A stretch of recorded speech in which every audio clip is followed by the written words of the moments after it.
जी हां दोस्तों, जगदीप धनखड़ ने गद्दारों के बता दिए नाम। राहुल गांधी की कुछ इस तरीके से कर दे मदद कि कांग्रेस में बीजेपी के स्लीपर सेल हो गए एक्सपोज, चिट्ठी हो गई लीक। बहुत स्वागत है आप सभी का। आप देख रहे हैं द राजनीति का विशेष सेगमेंट खबर और विश्लेषण। मैं हूं जब्बार खान। दोस्तों, आखिरकार जगदीप धनखड़ ने राहुल गांधी की मदद कैसे कर दी? वो जगदीप धनखड़ जिनको लेकर राहुल गांधी या उनके कांग्रेस या विपक्षी नेता लगातार सवाल उठाते रहे थे, आखिर उस जगदीप धनखड़ ने राहुल की मदद कैसे की और किन गद्दारों के नाम जगदीप धनखड़ ने एक्सपोज कर दिए? आखिर क्या है पूरा का पूरा खेल, जबकि main stream media Jagdeep Dhankhar के इस्तीफे के पीछे अलग अलग तरह की अटकलें आपको लगा करके उलझाना चाहता है, मगर असलियत क्या है? और कांग्रेस के भीतर वो कौन से कथित बीजेपी के स्लीपर सेल हैं जिनके चेहरों से नकाब एक तरीके से जगदीप धनखड़ ने राहुल गांधी के लिए उतार कर फेंक दिया? विस्तार से आपको बताते हैं दोस्तों, अंत तक इसे जरूर देखें। दोस्तों, एक तरफ जबकि अब जगदीप धनखड़ का इस्तीफा हुए 5 से 7 दिन होने को हैं और ऐसे में मोदी साहब विदेश के अपने दौरे पर 3-4 दिनों से जिस अंदाज में जो कुछ कर रहे हैं आपने देखा, मगर एक चौंकाने वाला खुलासा मोदी साहब के उस विदेशी दौरे पर क्या कुछ उन्होंने किया है, मेरा अगला शो जरूर देखिए जो आपको मेन स्ट्रीम मीडिया नहीं दिखाएगा। मगर दोस्तों, इस बीच में अटकलें, अफवाहें लगातार चल रही हैं। कुछ धनखड़ के इस्तीफे पर शॉकिंग वाले, कुछ धनखड़ के इस्तीफे के पीछे वजह वाले, कुछ धनखड़ के इस्तीफे के बाद में उनके आगे आने वाले कदमों के बारे में। मगर उनकी जगह पर बीजेपी या मोदी शाह ने किनको बिठाने के लिए नाम चिन्हित किया, फैसला किया है दोस्तों। अब ऐसी स्थिति में जाहिर तौर पर संसद के दोनों सदनों में मोदी शाह को कंफर्टेबल मेजॉरिटी है, यानी कि वो जिसको भी चाहे उस कुर्सी पर बिठा सकते हैं। उनके पास में इतने सांसद हैं दोनों ही सदनों में जिसमें कोई दिक्कत नहीं आएगी। तो ऐसी स्थिति में बावजूद इसके, हालांकि दोस्तों मैं यहां पर रुक करके थोड़ा सा आपको यह भी बताता चलूं कि एक वक्त था कि लोकसभा में जैसे हम आमतौर पर देखते थे कि स्पीकर सत्ता पक्ष का होता था, जाहिर तौर पर वो जीत करके आए तो उनके पास ज्यादा होंगे सांसद, मगर डिप्टी स्पीकर कई बार हमने देखा कि वो विपक्ष को दिया जाता था। मगर 2014 के बाद से ये सारी की सारी परंपरा कूड़ेदान में नहीं डाली गई, बल्कि जमीन खोद करके दफन कर दी गई इन परंपराओं को। तो वैसी स्थिति में जाहिर तौर पर चुनाव होगा जगदीप धनखड़ के बाद में अब, और उस चुनाव में सत्ता पक्ष और विपक्ष दोनों का ही होगा। हालांकि यह सहमति बनाए जाने की कोशिश की जाएगी कि साहब विपक्ष की तरफ से अगर कोई विरोध प्रत्याशी ना आए, मगर प्रत्याशी तो होगा। अब विपक्ष का प्रत्याशी कौन होगा, इस पर मंथन चल रहा है। मगर इसी बीच में कांग्रेस पार्टी के वो लोग जिन पर राहुल भरोसा करते हैं, कांग्रेस पार्टी के छुटभइये भी नेता भी नहीं, बल्कि ऐसे लोग जिनको बड़ी जिम्मेदारी दी गई है, उन पर अगर मोदी साहब के नजदीकी होने का आरोप किसी भी शक्ल में लगने लग जाए और फिर उसके बाद में कुछ ऐसी चीजें उनकी तरफ से आ जाए, तो फिर आप क्या कहेंगे? राहुल क्या करेंगे? यही कहेंगे कि कांग्रेस के लिए जो हानिकारक है उनको पार्टी से निकाल बाहर करो। हालांकि वैसे भी राहुल तो पहले भी गुजरात में जाकर के कह चुके हैं कि साहब 1 हो, 2 हो, 20 हो, 25 हो, 50 हो, 100 सबको निकाल करके बाहर किया जाए जो बीजेपी के स्लीपर सेल हैं। इस अंदाज में उन्होंने खुले शब्दों में कहा था।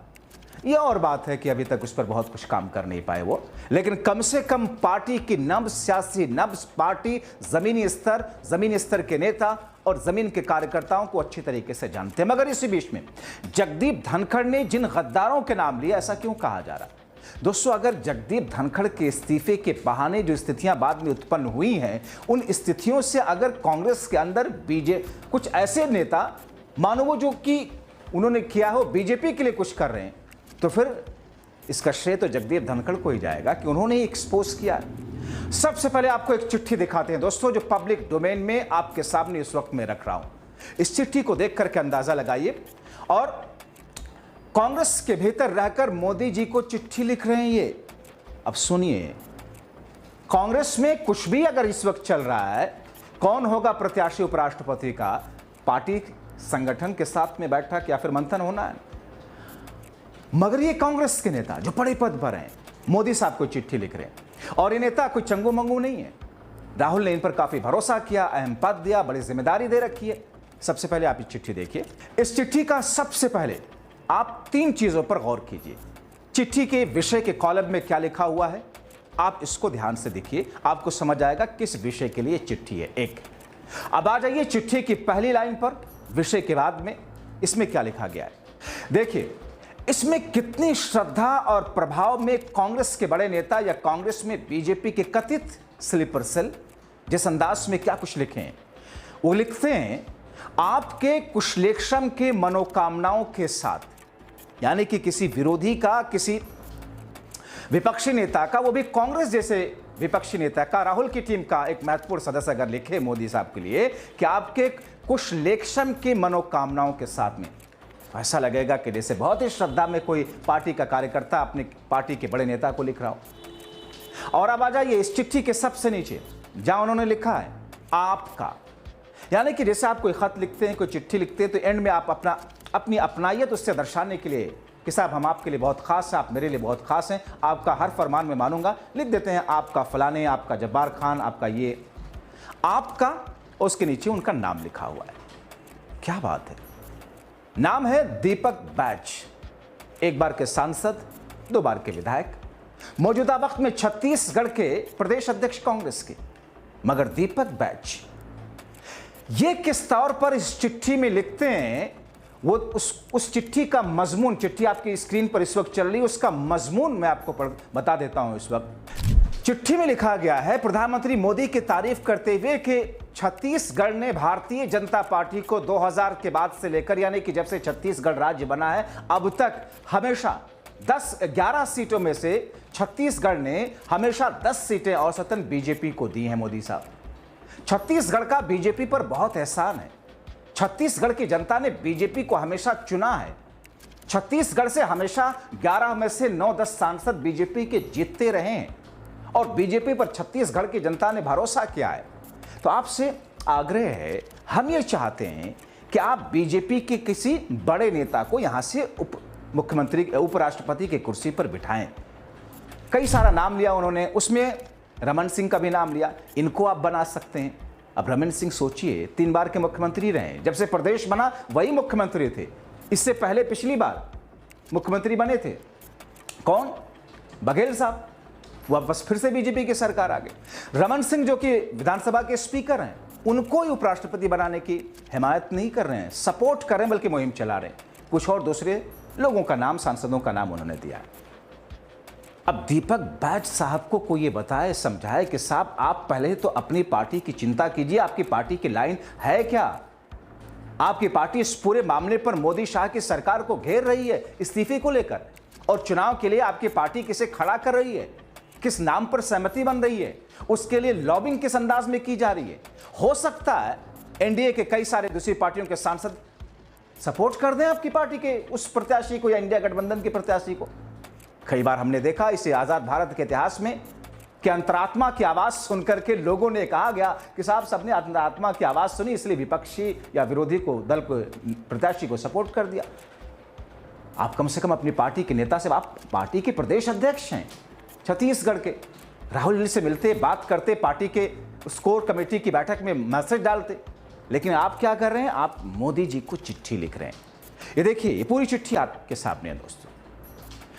अब आपको एक और, कांग्रेस में बीजेपी के कथित स्लीपर सेल, मैं सीधे तौर पर नहीं कह रहा हूं, कथित स्लीपर सेल, ये साहब मोदी के प्रति कैसा सम्मान, मोदी का कैसा प्रभाव, मोदी के लिए आत्मसमर्पण जैसा बयान कैसे दे रहे हैं दोस्तों। आप इस वक्त देखिए 3 अखबारों की स्क्रीनशॉट दोस्तों, आपके स्क्रीन पर इस वक्त एशिया नेट न्यूज की खबर, जिसमें लिखा है कि उपराष्ट्रपति और तेलंगाना के बंडारू दत्तात्रेय बनते उपराष्ट्रपति तो एनडीए का 100 खून भी माफ, सीएम रेवंत रेड्डी का बड़ा दांव। यानी कि वो कह रहे हैं कि रेवंत रेड्डी, ये कह रहे हैं कांग्रेस के नेता हैं, तेलंगाना के मुख्यमंत्री है, कांग्रेस की सरकार है, कहते हैं कि साहब बनाइए उपराष्ट्रपति किसको, बंडारू दत्तात्रेय जो कि बीजेपी के नेता है। आप देखिए दूसरी खबर जिसे नवभारत ने छापी है, वो लिखते हैं कि बंडारू दत्तात्रेय को बीजेपी बनाए उपराष्ट्रपति, रेवंत बोले कांग्रेस भी करेगी समर्थन। अब सोचिए अचानक ये स्थिति कैसी आ गई। ये कौन कह रहा है, रेवंत रेड्डी कह रहे हैं। जनसत्ता ने जो खबर चलाई है उसमें लिखा है बीजेपी के इस सीनियर नेता को बनाए उपराष्ट्रपति, ओबीसी चेहरे को कांग्रेस के मुख्यमंत्री रेड्डी ने की मांग। अब दोस्तों मैं तो ये नहीं कहूंगा कि चाहे रेवंत रेड्डी हो या फिर दीपक बैज हो, छत्तीसगढ़ के दोनों अपनी पार्टी के साथ में गद्दारी कर रहे हैं या वाकई दोनों स्लीपर सेल हैं। मगर जिस अंदाज में जगदीप धनखड़ के इस्तीफे के बाद में इनका जो बयान आया, राजनीतिक जानकार विश्लेषक ये मान रहे हैं कि साहब ये स्थिति इनको ऐसी नहीं लाने देनी चाहिए थी। लेकिन दोस्तों, जो कांग्रेस के दूसरे महाशय को आपने देखा तेलंगाना से हैं, ऐसा लग रहा है कि जैसे मोदी साहब बीजेपी के लिए मोहब्बत किस अंदाज में टपकाते हुए दिखाई दे रहे हैं। मगर अब आप कुछ भी कहिए दोस्तों, इनके बारे में क्या कह सकते हैं? अपने नेताओं में से कम किसी के लिए बोल सकते थे, नहीं बोला, क्योंकि इनको तो पता है इनके कहने से मोदी साहब तो फैसला लेंगे नहीं, इनके कहने से वो उस नाम पर विचार तो करेंगे नहीं, फिर क्यों? लेकिन लगे हाथ आपको छत्तीसगढ़ वाले कांग्रेस के महाशय का बयान भी सुनवा देते हैं, सिर्फ चिट्ठी नहीं, अब उनका बयान भी सुन लीजिए दोस्तों, क्या कुछ कह रहे हैं। आप देखिए उनका ये करीब 1.5 से 2 मिनट का ये बयान सुनिए, कैसे डंके की चोट पर कह रहे हैं। हमने माननीय प्रधानमंत्री जी को एक पत्र लिखा है कि अभी उपराष्ट्रपति का पद खाली है और छत्तीसगढ़ से किसी भारतीय जनता पार्टी के वरिष्ठ नेताओं को प्रत्याशी बनाना चाहिए।